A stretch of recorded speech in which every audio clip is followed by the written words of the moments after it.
और नमाज तर्क करने वालों का हाल क्या है। आइए, एक हदीस मुबारक बड़ी तवील है, गुंजाइश रही तो मैं उसके मफहूम को मुकम्मल तौर पर आपकी खिदमत में पेश करने की कोशिश करूंगा। अल्लाह के हबीब गैब दा नबी सल्लल्लाहु अलैहि वसल्लम फरमाते हैं, जो नमाज तर्क कर दे अल्लाह उसकी उम्र से बरकत को उठा लेता है।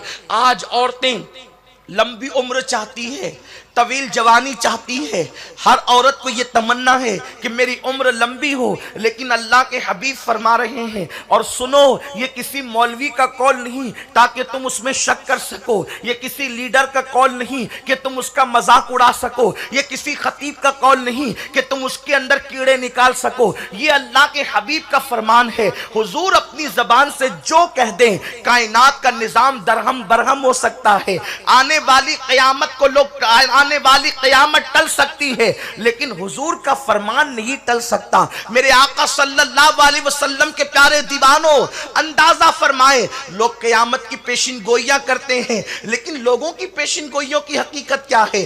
आका जो फरमा दे, तुम्हारे मुंह से जो निकली वो बात होके रही।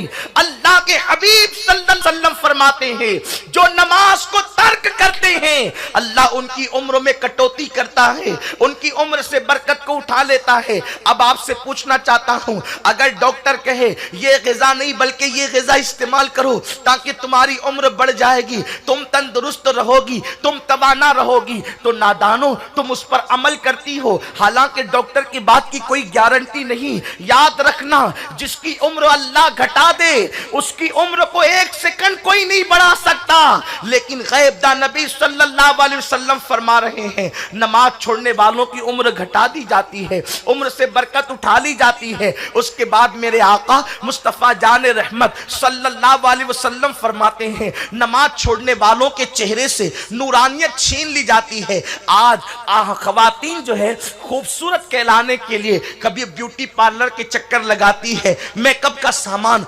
हजारों रुपए में खरीद करके लाती हैं। आज अल्लाह अकबर, मेकअप पर इतनी तवज्जो दी जा रही है, इंसान खाने पर जितनी तवज्जो नहीं देता उससे ज्यादा तवज्जो मेकअप पर देता है। लेकिन मैं बड़ी जिम्मेदारी के साथ कौम की नौजवान बेटियों से भी कहना चाहता हूं, ख़वातीन इस्लाम को भी कहना चाहता हूं, ब्यूटी पार्लर में जाकर अपने चेहरों को बनाने वालियों, खूबसूरती की तरफ जाने वालियों, याद रखना, पाउडर हो या क्रीम हो या सुर्खी हो, ये चंद लम्हे की रोशनी, ये चंद लम्हे का मेकअप, जब आपने चेहरा धोया तो सारा के सारा बह गया। सैकड़ों रुपए खर्च करने के बाद भी 2-4 घंटे भी चेहरे पर आपका मेकअप सलामत नहीं रह सकता। अल्लाह अकबर। और फिर हाल ये है, कोई अबरू बना रही है, कोई बाल कटवा रही है और अपने लिए जहन्नम का सामान कर रही है, कोई मर्दों के पास जा करके वहां चेहरे बना रही है। नादानो सुनो, ये मसनवी चेहरे तुम्हें कभी भी खूबसूरत नहीं बना सकते। खूबसूरती का राज मुस्तफा जान रहमत ने अता फरमाया। मेरे सरकार फरमाते हैं, जो कसरत के साथ वुजू करेगा उसके चेहरे दुनिया में भी चमकेंगे, मौत के वक्त भी चमकेंगे और क़यामत में भी उनके चेहरे चमकते नजर आएंगे। मैं आपसे पूछना चाहता हूं, वुजू से बढ़कर आखिर मेकअप क्या हो सकता है, नूरानियत क्या हो सकती है, रोशनी क्या हो सकती है। मेरे सरकार ने तो वुजू करने वालों को दुनिया में भी चमक की बशारत अता फरमाई और आखिरत में भी चमक की बशारत अता फरमाई। सरकार अलैहिस्सलातु व तस्लीम ने सहाबा से फरमाया, ऐ मेरे सहाबा, मैं अपने उम्मतियों को क़यामत के दिन पहचान लूंगा। सहाबा ने अर्ज की, आका वहां तो करोड़ों लोग होंगे, वहां तो बेशुमार लोग होंगे, आप कैसे पहचानेंगे। मेरे आका फरमाते हैं, ये बताओ, अगर काले घोड़ों में सफेद घोड़ों को खड़ा कर दिया जाए तो सफेद घोड़ों का मालिक क्या अपने घोड़ों को न पहचानेगा। सहाबा ने कहा, क्यों नहीं या रसूल अल्लाह। आका फरमाते हैं, क़यामत के दिन नमाज पढ़ने वाले जो वुजू करते होंगे उनकी आज़ाए वुजू 14वीं रात के चांद के मानिंद चमकते होंगे। मैं उनकी चमक को देख करके पहचान लूंगा। ऐ खातूने जन्नत की कनीजों, कितना बड़ा अलमिया है। हमने पैसे खर्च करके अपने चेहरे बनाए, लेकिन आपको बताऊं, ये मसनवी चेहरे और मसनवी मेकअप वक्त से पहले औरतों को बूढ़ा कर देता है। इसलिए कि इसमें ऐसी दवाइयां, ऐसे केमिकल और ऐसी चीजें होती हैं, वक्त से पहले चेहरे पे झुर्रियां पड़ने लगती है, जवानी में ही चेहरा बूढ़ा नजर आने लगता है। ये 4 दिन की चांदनी और फिर हमेशा की तारीकी मोल मत लो। ये 4 दिन की चांदनी फिर हमेशा का अंधेरा मोल मत लो। अगर चेहरे को चमकाना है, नमाज की पाबंदी करो। हुजूर तो फरमाते हैं, कुरान कहता है, तराहुम रुक्अन सुज्जदा यबतगूना फदलन मिनल्लाहि व रिदवाना सीमाहुम फी वजूहिहिम मिन असरी सुजूद। अल्लाह का कुरान कह रहा है, जो अल्लाह के लिए रुकू और सुजूद करते हैं, अल्लाह सजदों की बरकत से उनके चेहरों को चमका देता है, उनके चेहरों को रानाइयां अता करता है। साबुन का इजाद तो अभी हुआ है, हुजूर के पर्दा फरमाने के बाद हुआ है। सहाबा के दौर में तो साबुन भी नहीं था, सैयदा फातिमा के दौर में तो साबुन भी नहीं था। लोग अगर चर्बी वाला खाना खा लेते तो लोग अपने तलवों से उस चर्बी को साफ करते, अपने सर और अपने दाढ़ी पर उसको साफ करते, मिट्टी से हाथ धुलते। लोग मिट्टी, अल्लाह अकबर, चर्बी दूर करने के लिए यूं मिट्टी का सहारा लेते। हजरत सैयदा उम्मे सलमा खुद कहती है, हुजूर अलैहिस्सलात व तस्लीम जब कभी जो है वो हाजत से बाहर तशरीफ लाते और मेरे आका अलैहिस्सलात व तस्लीम क़ज़ाए हाजत से जब बाहर आते तो सरकार दीवार पे हाथ मलते। फरमाती मैं अभी भी तसव्वुर में हुजूर को देख रही हूँ कि हुजूर बाहर तशरीफ लाकर दीवार से हाथ मल रहे हैं। पता चला साबुन का तसव्वुर उस वक्त नहीं था, लेकिन वो क्या चीज़ थी कि सहाबा के बारे में कुरान कहता है, सीमाहुम फी वजूहिहिम मिन असरी सुजूद। आप मुझे बताएं, अगर साबुन चेहरे चमकाता तो ये चेहरे सूने सूने क्यों नजर आते हैं? ये चेहरे बेरौनक क्यों नजर आते हैं? ये चेहरे बेनूर क्यों नजर आते हैं? सफेद चमड़ी का नाम नूरानियत नहीं है, सफेद चमड़ी का नाम हुस्न नहीं है। इसलिए कि अंग्रेजों की चमड़ियां तो सफेद होती है, लेकिन चेहरे देख करके घिन आती है। अल्लाह अल्लाह, बिलाल के चेहरे पर वो क्या रानाई थी कि जन्नत की हूरें तमन्ना करती थी कि बिलाल के हुस्न की खैरात हमें मिल जाए। वो रानाई किस चीज का नाम थी? तो पता चला साबुन और मेकअप इंसान के चेहरे को वो रानाई नहीं दे सकते जो अल्लाह की इबादत अता करती है, जो सुजूद अता करते हैं। आज बच्चियां खूबसूरत बनने की दौड़ के अंदर लगी हुई है। अगर टीवी पर इश्तिहार आ जाए कि फला क्रीम नया निकला है, इसको 8 दिन इस्तेमाल करो तो चेहरा सफेद हो जाएगा, चेहरा खूबसूरत हो जाएगा, ये लगाओ तो चेहरा खूबसूरत हो जाएगा, तो लोग उसके लिए हजारों रुपए खर्च करते हैं। लेकिन अल्लाह अकबर, अल्लाह के कुरान ने कहा, सीमाहुम फी वजूहिहिम मिन असरी सुजूद, सुजूद की बरकत से चेहरे चमकते हैं। ऐ खातूने जन्नत की कनीजों, अपनी फिक्र को बदलना होगा। मजहब इस्लाम ने तुम्हें कहीं भी यतीम नहीं छोड़ा, मजहब इस्लाम ने कहीं भी तुम्हें बेसहारा नहीं छोड़ा। तुम मजहब से दूर होते जा रहे हो, मजहब से दूर मत जाओ।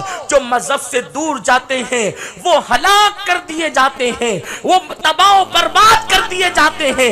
ऐ खातूने जन्नत की कनीजों, आओ अपने मजहब की तरफ, आओ अपने दीन की तरफ। नमाजों में कोताही करने वाली खवातीन सुन ले, अल्लाह के हबीब फरमाते हैं उनके चेहरे से नूर छीन लिया जाता है जिनके चेहरे से अल्लाह नूर छीन ले।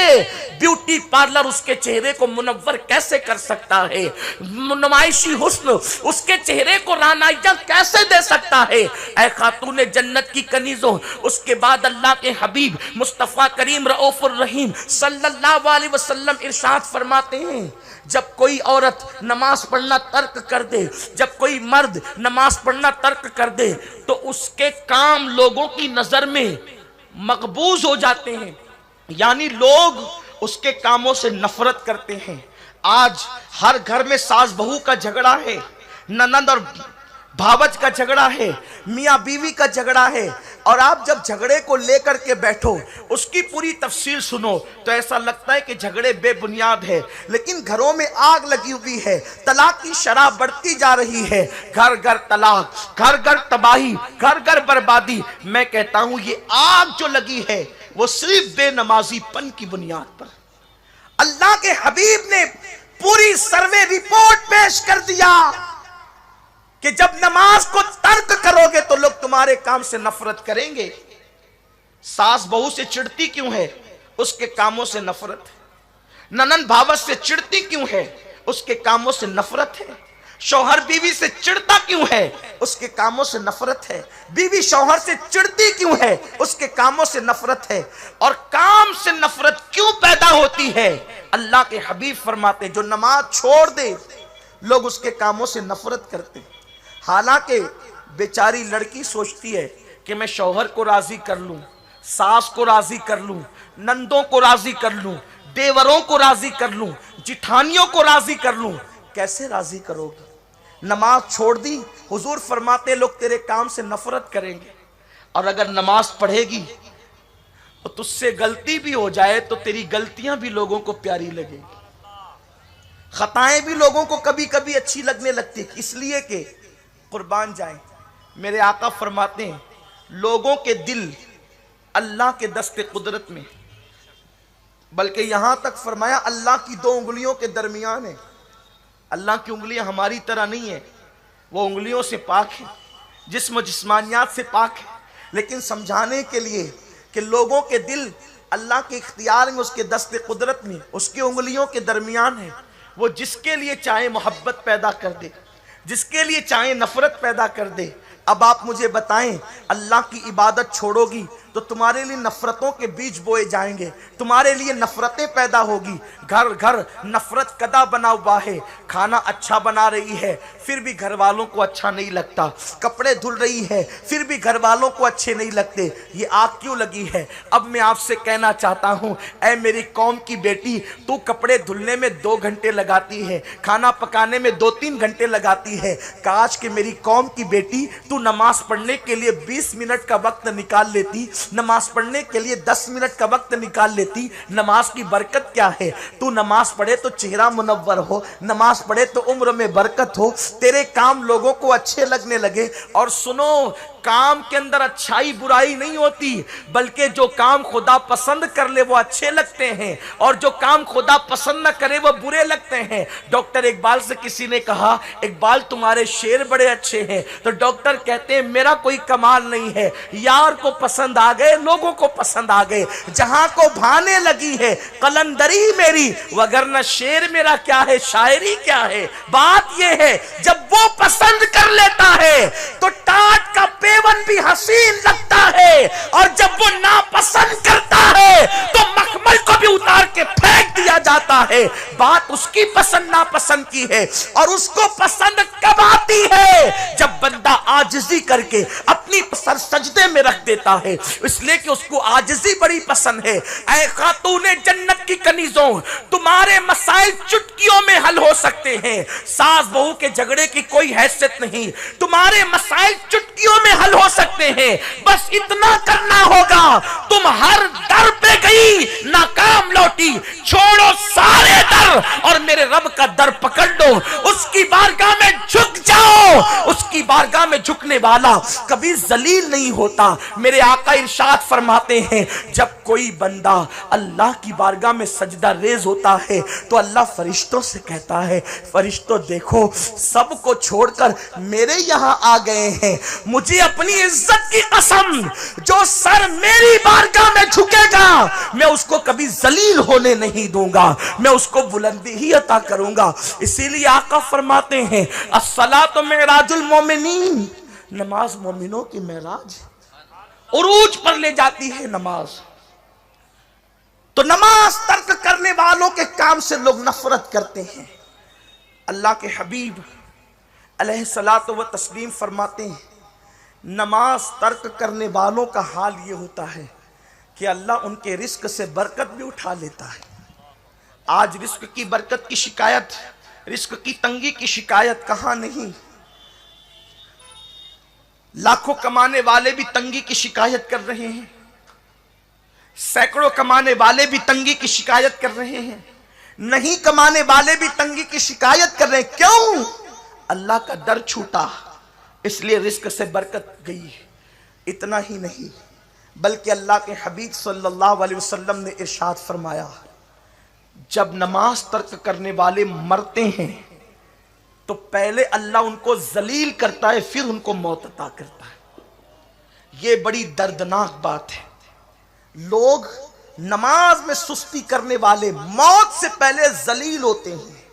आज नहीं देखते, मां बूढ़ी है, कोई कहता है बेटे ने घर से बाहर निकाल दिया, उलमा तकरीर कर रहे हैं अपने माँ बाप को घर से बाहर मत निकालो, लेकिन आपने अपनी जवानी में क्या गुल खिलाए, आपने अल्लाह रसूल को कैसी कैसी अजियतें पहुंचाई। अल्लाह के हबीब ने फरमाया, नमाज में मेरी आंखों की ठंडक है।